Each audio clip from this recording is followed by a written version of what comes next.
this year, the fall of the statue of Cecil John Rhodes at the University of Cape Town in South Africa was welcomed by many and spurred hotly contested discussion around imperialism once again. The central theme being that it was time to rid South Africa of symbols that commemorate apartheid architects. To discuss further the legacy of imperialism and all of its disconcerting social effects, perhaps even to bring fresh perspective to this ongoing African conversation, I have with me human behavior specialist, Dr. John Demartini. A big warm welcome. Great to have you with us as always. Thank you, thank you. I was inspired by your article titled Seeing Both Sides of Imperialism, which is why I wanted to have this discussion with you. I think if you live in a country like South Africa that's been a victim of imperialism, it's difficult to see both sides. Well, that may be true. Because I'm not in the middle of it and I'm looking at it from an objective viewpoint, I can see both sides. But if you've been in a family situation where things were uprooted and you saw lots of things that challenge your values, you may not individually. But you do have to look at a bigger perspective ultimately, or otherwise you stay wounded and you stay in the past and not move forward in the future. So there's two sides to imperialism. And I'll use an analogy first by looking at an individual first. I've been interested and done many articles and been interviewed many times on the topic of bullying. And we found that there's many times, not all, but many times people who were bullied were overprotected and oversupported in other areas of their life. We have 7 areas of life. We have our spiritual quest, our mind development, our mental quest, our career quest, financial quest, family quest, social quest, physical health and well-being quest. Any area of our life we don't empower and don't develop is an area that somebody else is going to overpower and overrule us. And the more areas that we don't empower in our life, the more people overrule us. So if you're not highly intelligent, you're going to be told what to think. If you're not entrepreneurial, you're going to be told what you're going to do at work and get what you're worth paid. If you're not financially viable, you're going to be told what you're worth at Social Security. Mm-hmm. If you're not relationship savvy, you'll be probably dominated by your spouse or your family dynamic. If you're not influential socially, you'll probably be told the propaganda and the ideas that the society wants you to believe, and sometimes politicians. If you're not physically, you'll be told what drug to take and what organ you have too much of. And spiritually, if you're not thinking for yourself, you'll just buy into some potential dogma that may not have any reason. So if you're not empowered in those areas, you'll be overpowered. And the purpose of the over-empowerment is to frustrate you enough and challenge you enough to stand up and re-empower yourself. So sometimes the very person that challenges us is what makes us strong. If you take a child and put him into a situation and support him and give him whatever he wants and just take care of everything and is purely socialistic, that child will stay juvenilely dependent and become entitled and not empowered. Mm-hmm. It needs to have accountabilities, responsibilities, and challenges to strong, to organize and to take over and grow. So challenge is necessary for entrepreneur development and to develop countries, for that matter, as well as individuals. Now we go to competition in the world on a larger scale, not just an individual scale. A country is, whether it likes it or not, is seen globally. And it's being compared on a global level on these same 7 areas. It's looking at its intellectual educational standards. It's looking at its overall productivity per capita standards, its income per capita standards. It's looking at its divorce rate and its procreation, fertility, mortality rates. It's looking at its social influence and its trade with other nations and how it influences and is responding to other nations. It's looking at its healthcare, military, and political policing systems. And it's also looking at its spiritual domain. Is it highly dispersed or is it organized spiritually? Countries that have a highly organized focus on spirituality and tolerance usually go up. So those are all there, and every country is being, in a sense, judged relative to other country around the world. Mm-hmm. And the areas that it's not empowered in, it will be overpowered, just like an individual, and it will be taken over by other countries. For instance, if South Africa does not honor its own creativity and its own contribution globally and see itself on a global play, and it is just as powerful as any other country. If it subordinates to any other country, that country will infiltrate with its value system, its companies, etc., and will bring those into the country. Mm-hmm. It'll just take over and won't even be realizing it's insidious. So powerful countries will automatically come in and start buying up land and start doing it and taking over because it's not empowered and multiplying itself.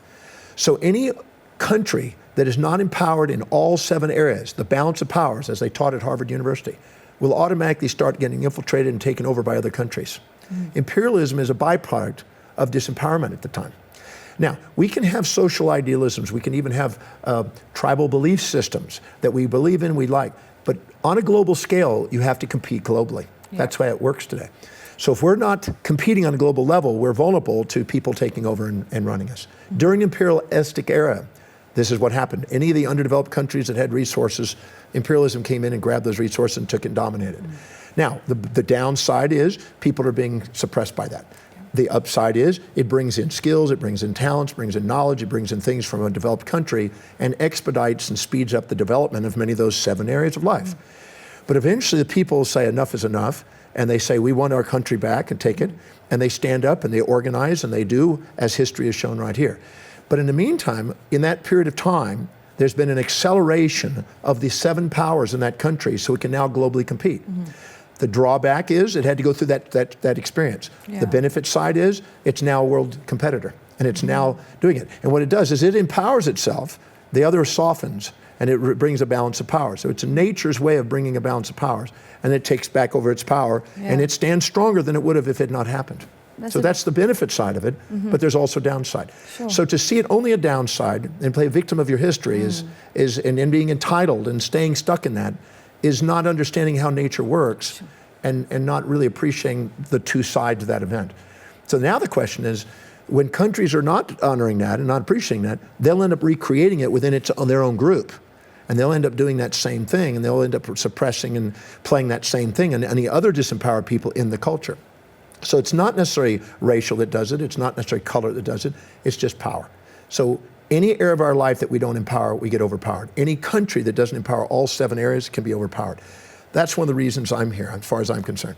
I'm interested in helping people empower their lives and helping a country empower its life. Because if a country is powered in all areas, it's not ever worried about taking somebody and overruling it. And that's where it is. It's about empowerment. And I think that's the beauty of what's emerging as a result of this, true empowerment instead of just, holding on to an ideal of the past. You have to go through and really empower your life and compete on a global scale today. It's very interesting what you said. I just want to come back to what I mentioned earlier about the falling of the statues, the symbol of imperialism in South Africa.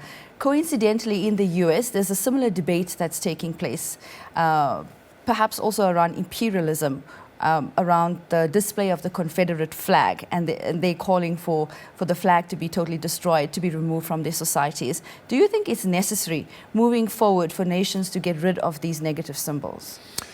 Well, if it's in initiating wounds in people and they're holding on, instead of actually just getting rid of the symbols, that's one helpful thing. But it's actually helping people see both sides, because anything that you're still wounded on and you don't see the other side to will stay generation after generation after generation. Yeah.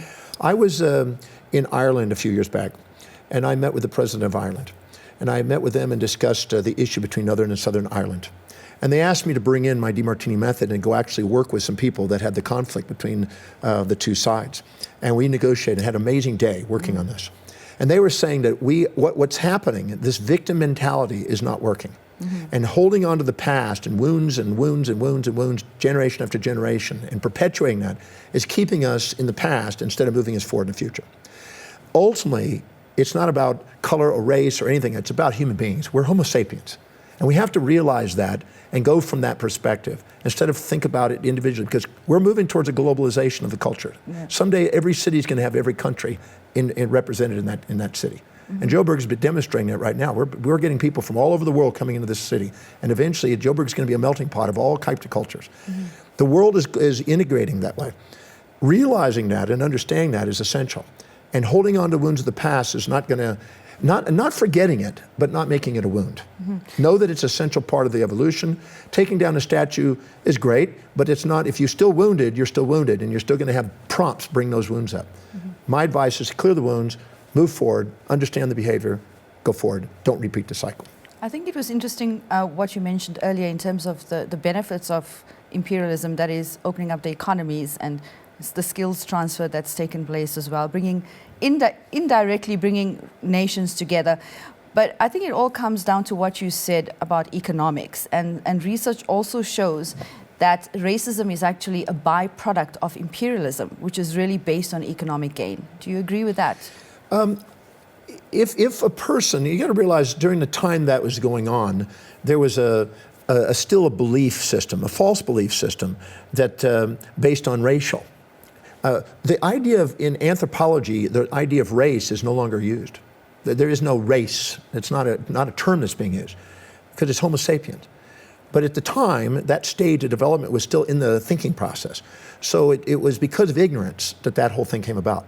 The idea of power is inevitable. That's going to happen regardless of color, because I've seen that in the same color, the same race, people that have power overrule the people that don't have power. It's going on right now in your country right now. So it's not about color in that case, it's still about power. So unless you distinguish between things of color and actual power, you'll still hold on and think it was all about that. But there was that at the time, because there was ignorance about where and how anthropology and where man comes from. I mean, here we are, there's more evidence showing that this is actually one of the cradle of civilization right here. So, but it's an illusion that we had, and that is now faded. Mm-hmm. And so we have to, as we learn and educate ourselves, we have to transcend the illusions, and the construct of race has no meaning today in anthropology and in the study of sociology. It has no meaning anymore. It's fading away, because we realize that everybody's crossbreeding, and they say that if a person can crossbreed, it's the same species. And so just because they have more pigment or have a different hair or whatever, that means nothing. What matters is they're Homo sapiens, they can reproduce, and we can integrate and take the best of all cultures and continue to go forward. I think there's a lot of merit in what you're saying in terms of moving away from the victim position and moving forward and moving nations forward. But when it comes to the legacy of imperialism, those negative social effects remain in Africa as Africa struggles to raise itself out of the ashes of imperialism. We're seeing it limping along. We're seeing a country like the US, which is the largest economy in the world, doing very well. And economists are asking, where's the foreign policy from countries like the US and Europe to actually give back to Africa from the continent from which they plundered resources? Would you say that it would be fair to ask for policies that looks at the former colonizers putting back resources into Africa? Well, I think that there's two sides to that equation, and I think that one is to empower yourself and realize the resources you have, and holding on to the past is not going to expedite that, it's going to slow it down. And then, as Bill Gates and Warren Buffett in the States wrote a book called Creative Capitalism, and they found out that creative capitalism in that structure, it was absolutely essential to redistribute wealth around the world from the extreme wealth to the extreme poverty and redistribute it for the sake of the overall economy, even in the countries that are doing well. So that is an awareness that's emerging today. 50 years ago, it wasn't there. Today, it's emerging. So that redistribution of wealth is happening, and it's essential. And so yes, it's an education on both parts. If you start from a victim mentality, I'm the underdog and you're the thing and take care of us, you'll stay with entitlement. But if you empower yourself and then inspire that and become empowered by that and own those two sides within ourselves, the people that have and the people that haven't, if you will, they both have to own both sides and honor both sides in themselves to redistribute, to bring economy back into equilibrium. Nature forces it. It cannot sustain itself, so it's forced to do it. Because what happens is if they start buying and utilizing resources, it eventually backfires because they end up having unemployment issues and terrorism issues and everything else that comes along with it. So nature through education is forcing us to make that essential. And I think that in South Africa, when I work with individuals in South Africa, I'm amazed that some of them aren't honoring what they have. And as long as they don't, until you value you, the world won't value. That has to also go on. And then at the same time, they have to go in there and take the things that they've once condemned in the countries that plundered, if you will. Go and find out, because if you don't master some of those skills that they once had and honor that in your country, you'll still polarize it. And you'll think, I won't want to be like that. You need to be able to do that to redistribute the wealth.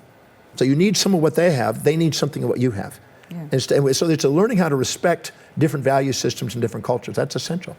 That's an essential Thank you so much component. for your time. Fascinating topic as always. Yeah. Thank you. Thank you.